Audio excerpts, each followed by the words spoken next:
Fala galera! Tudo bem com vocês? Eu me chamo Daniel e estou trazendo a nossa aula de língua portuguesa. Primeiramente, vamos ler um texto para poder responder algumas questões. O primeiro texto traz o título O Colibri na Floresta em Chamas. Pelo título, nós já imaginamos do que o texto vai tratar, que o texto vai trazer. Primeiramente, um personagem, temos o colibri, o ambiente que o texto pode ambientar, né? Pode ser uma história, no caso, seria a floresta. Em chamas é a situação pela qual passa o colibri na floresta. Então, tudo indica que se trata de uma narração, de uma história. Então, vamos ler o texto. Certa vez, começou um grande incêndio numa floresta. Preocupados, os animais fugiam da selva em chamas. Quando todos se encontraram em um lugar seguro, bem distante do fogo, ficaram apenas olhando. Eles sentiam que nada podiam fazer, pois o incêndio era enorme. No entanto, um pequeno colibri decidiu que tentaria apagar o fogo. O pássaro foi até o rio próximo, pegou uma gota de água, sobrevoou a floresta em chamas e lançou a gota que carregava no bico. Enquanto ele ia e vinha, os outros animais lhe perguntavam: "O que você está fazendo? Você não pode fazer nada. Você é muito pequeno, este incêndio é muito grande." Alguns animais tinham bicos bem grandes e não ajudavam. Mas o colibri estava convencido de que podia apagar o incêndio e continuou jogando pequenas gotas nas chamas que consumiam as árvores. Ao final, diante da floresta queimada, o colibri disse que tinha feito o melhor que podia. Se todos fizerem a sua parte, é possível salvar a floresta. Então, galera, notem o seguinte, nós temos aí 4 parágrafos. Percebam que se trata de uma história, é uma narração. Obviamente que não é uma história real, é porque o colibri, jamais os animais vão falar como seres humanos, mas notamos aí que os personagens dialogam, e a história já começa com um problema, que é o incêndio. No primeiro parágrafo, nós temos aí um conflito que vai quebrar, no caso, a sequência que vem sendo narrada desde o começo. No caso, o incêndio, os animais fugiam e ficaram olhando. Qual seria o conflito ali inicial? O conflito, nesse primeiro parágrafo, é o colibri, que quebra toda a expectativa, quebra toda o que se esperava, né, na história, porque como pode um colibri, um pequeno pássaro, tentar apagar um incêndio? Isso aí seria muito impossível, seria quase impossível, ou impossível mesmo. Um colibri com a gotinha, com o seu pequeno bico tentar apagar a floresta. Mas enfim, no entanto, como vocês podem reparar, dá uma ideia aí de quebra, né, de sequência. No caso do que se esperava. Esperava-se que os animais continuassem olhando o fogo se apagar. Mas se fosse, no caso, o fogo se expandir e depois se apagar. Mas ficaria sem graça a história, né? A história ela só tem graça quando existe um conflito. Então o conflito é esse, o colibri, que vai contra tudo o que se esperava, o que os animais estavam fazendo, o que eles pensavam. O colibri chegou aí iniciando o conflito. Nós temos aí também as ações do colibri, vai pegando, né, a gota e vai jogando no incêndio. No caso aqui, percebam a marca de diálogo, que é a marca da fala, né, do personagem, que no caso, são as aspas, tá bom? As aspas marcam a fala direta do personagem. Então, toda essa fala, o que você está fazendo? Aqui temos uma frase interrogativa. E, em sequência, uma frase declarativa. Você não pode fazer nada, você é muito pequeno, este incêndio é muito grande. Tá? Então, no caso aí, é a fala direta aí dos outros animais, né? São personagens da história. Além do colibri, temos os outros animais. Dentre esses outros animais, também, aqueles que tinham um bico grande, mas não fizeram nada para tentar apagar o incêndio, não é? Então, o colibri, mesmo assim, olha só, mesmo diante da fala desses animais, uma fala desmotivadora, o colibri continuou ali tentando apagar o fogo, né? Não desistia, persistia, tá? Por fim, nós temos aqui um desfecho da história, tá? Mesmo a floresta queimada, o colibri tentou fazer a sua parte, né? E o final traz uma lição, um ensinamento, né? De que se todos fizerem a sua parte, é possível salvar a floresta. No caso aí, trazendo para a realidade, é possível resolver um problema, não é? Então, vamos analisar algumas questões. Primeira questão. Com base nas características do texto, Colibri na Floresta em Chamas, é correto afirmar que pertence a que gênero textual? Será poema? Primeiro, gente, que poema é um texto em verso. É um texto que é marcado pela linguagem figurada, a plurissignificação, a palavra significando várias coisas ou uma coisa diferente do que costuma se ver. Primeiro que é um texto em verso, tá? Um poema. Existem também poemas concretos, né, que não seguem aquelas linhas tradicionais de versos, mas sim uma forma, uma determinada forma, o preenchimento da folha em branco. Mas, enfim, o texto que nós lemos não se trata de poema, não é, gente? Então, não é poema. Lembrando que poema pode ter rima ou não, né? Conto. Conto tem uma semelhança com esse texto que nós lemos. Conto é um texto narrativo, certo? Mas existe algo que diferencia o conto do gênero que realmente pertence a esse texto, tá? Vamos passar adiante. Eu vou deixar marcado aqui o conto, certo? Conto é um texto narrativo, tem começo, meio e fim, tem situação inicial, conflito, um clímax, que é o momento mais tenso, né? E o desfecho, que é o final da história.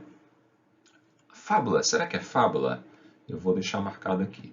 Lenda. Gente, lenda é um gênero de texto que traz personagens fantásticos e geralmente esses personagens representam, fazem parte do imaginário popular das pessoas.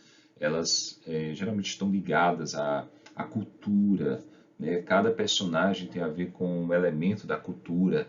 Por exemplo, Saci Pererê, né, que vive na floresta, é um elemento cultural da, um personagem, né, da nossa cultura, é um elemento cultural aqui do Brasil. Então, mas não se trata aqui de lenda. Ou é conto ou é fábula. E aí? Primeira coisa, o que é que vai diferenciar o conto da fábula? Que a fábula, ela traz personagens animais que têm características humanas. O conto, não. Certo? Então, temos aqui, gente, uma fábula. Tá bom? Vamos seguir adiante. Além de narrar uma história, o texto que nós lemos tem um propósito de transmitir. Então, gente, primeira coisa, a fábula ela tem um propósito de entreter o leitor, um divertimento. Né? Você pegar um texto desse, uma ficção, ler, a intenção é gerar prazer mesmo. Tá? Momento de do ócio, né? do não fazer nada em se tratando de trabalho. Tá? Então, você pega ali um livro, uma história e lê para desfrutar mesmo daquele momento. Então, um propósito, uma intenção dos textos de ficção, textos literários, como a fábula que nós acabamos de ler, é realmente um entretenimento. Mas, além de entreter, a fábula traz uma lição de moral, ela traz um ensinamento. Portanto, um outro propósito do texto, no caso da fábula, além de entreter o leitor, narrando uma história, contando uma história de ficção, né, que é uma história que não é real, ela traz uma lição, um ensinamento. Ok? Então aí está a resposta. Passando adiante.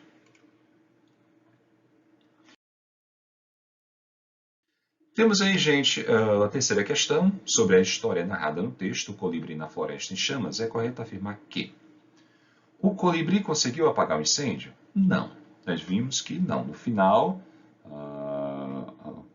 a floresta, né, ficou toda queimada, o incêndio destruiu a floresta, ele não conseguiu apagar o incêndio. O colibri fugiu com os outros animais? Não, pelo contrário, né, o conflito se inicia exatamente na ação do colibri.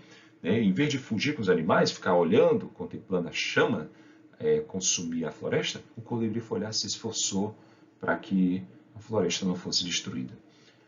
Outro item, os animais ajudaram uns aos outros a apagar o fogo de forma alguma, né? Pelo contrário, os animais fugiram, certo, da floresta. O colibri não conseguiu apagar o incêndio, mas fez a sua parte. Exatamente esse é o item correto. O colibri ele se esforçou, pegando gota a gota, jogando ali no incêndio, na floresta, em chamas, né, tentando apagar o incêndio, mas não conseguiu apagar. Mesmo assim, fez a sua parte, se esforçou, não é? Vamos passar adiante. Bom, foram utilizados os seguintes termos para fazer referência ao personagem principal da história. Aí nós vamos ter que voltar ao texto e ver as palavras que fazem referência ao colibri, certo?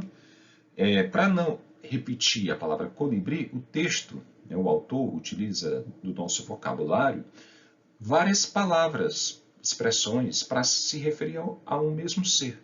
Então vejamos. Qual é essa palavra, quais são essas palavras e qual é que não se refere ao colibri?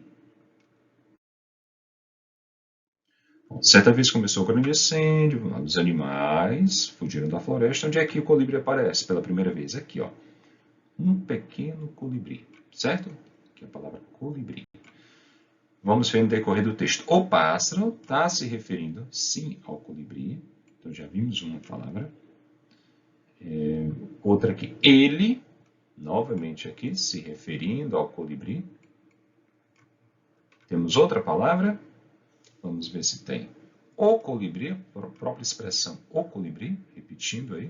Não há problema repetir, tá? Só não pode ficar repetindo demais, senão o texto não fica criativo, não fica bem elaborado. Então, vejamos se existe mais outra palavra. Por enquanto, é isso. O colibri, o pássaro e ele. Será que existe outro? Pronto, um pequeno colibri é o mesmo pássaro, é o mesmo ele aqui e o mesmo o colibri. Vamos passar adiante. Então, qual é o único aqui que não se refere a colibri ou animal? Certo? É a única expressão aqui que não se refere no texto diretamente ao colibri. Quinta questão. A fábula se estrutura em 4 parágrafos. O primeiro parágrafo tem a finalidade de... Então, vejamos. É revelar uma mensagem edificante, a moral da história? Não. Essa mensagem ela está geralmente explícita, clara, no final da história, no último parágrafo. Tá bom? A fábula tem essa característica de trazer uma lição de moral ao final da história. Às vezes não traz explicitamente, né, ali na linha do texto. Às vezes fica subentendido. Tá? Alguns contos também trazem uma espécie de ensinamento embutido ali na história. Próximo item. O primeiro parágrafo tem a finalidade de mostrar a persistência do colibri perante o fogo que destruía a floresta. É isso? Mostrar a persistência do colibri? Não, gente. É no terceiro parágrafo. Nos outros parágrafos é que nós vemos o colibri se esforçando para apagar o incêndio. Então, seria contar a atitude do colibri diante do incêndio? Gente, isso aqui mostra, esse item, ele trata do segundo parágrafo, quando o colibri começa a se esforçar para tentar apagar o incêndio. No outro parágrafo, no terceiro, ele persiste. A diferença é essa, entre o segundo e o primeiro. Que entre o segundo e o terceiro. No terceiro, ele persiste. No segundo, ele inicia a sua atitude. Tá? Claro que o conflito está no primeiro parágrafo, mas o que é que predomina de atitude do colibri? É no segundo parágrafo, quando mostra, descreve bem qual é essa atitude do colibri diante do incêndio, tá bom? Então, nós vimos que não é revelar uma mensagem edificante, nem mostrar a persistência do colibri, nem contar a atitude do colibri, e sim apresentar o problema. Qual era o problema? O incêndio, tá bom? Galera, espero que vocês tenham entendido. Um grande abraço.